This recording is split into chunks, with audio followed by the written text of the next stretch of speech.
In the fields of Northamptonshire, it's harvest time for the most ancient and staple of English crops, flax. And to report its story comes our agricultural correspondent, Godfrey Baseley. Like the harvesting of cereals, storms have put it behind schedule. But by doubling the work on the days the sun did shine, the gathering of flax, the plant of 100 days' growth and ripening, is now nearly complete.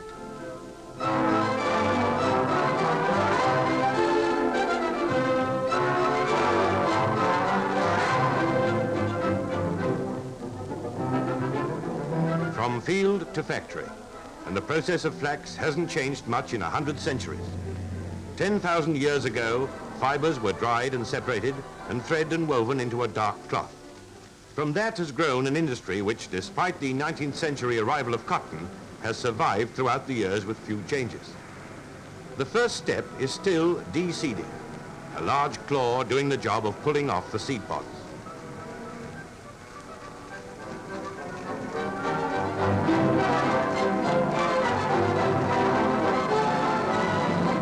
From the bouncer, who sees to it that the bundles are stacked evenly, the flax is on its way outside again, to a water tank.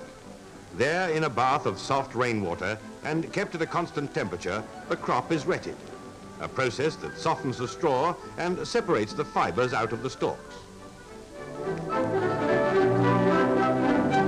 Having taken a thorough soaking in the rettery, the flax, now known as retted straw, is spread out on a continuous belt and sent through the drying oven. It's usually about an hour's journey.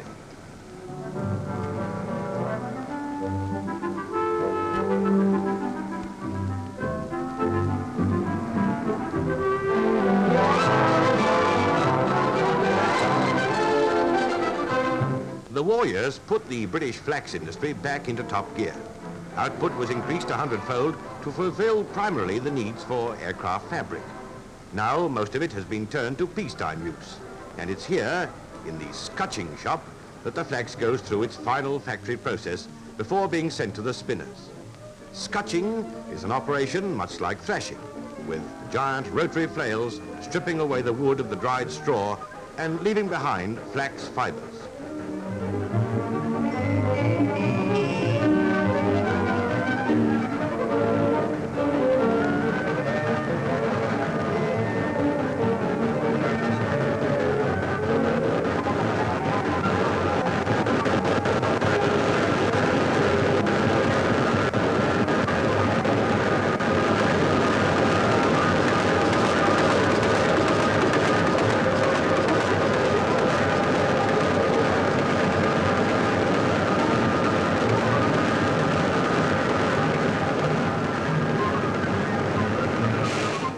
The last machine is left behind, and out comes the finished article, processed flax, the strongest natural fiber in the world.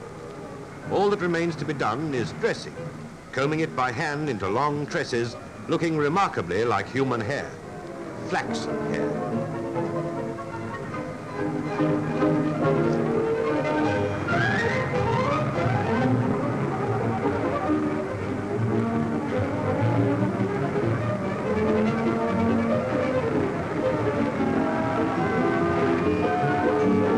That's how it began, a bundle of harvest flax, and this is how it has turned out, a skein of fiber. Ahead now lie the intricate processes of the spinning mill, the weaving factories, the bleaching greens. Only then does it turn up in the shops as the completely finished article, usually in that product known throughout the world, Irish linen.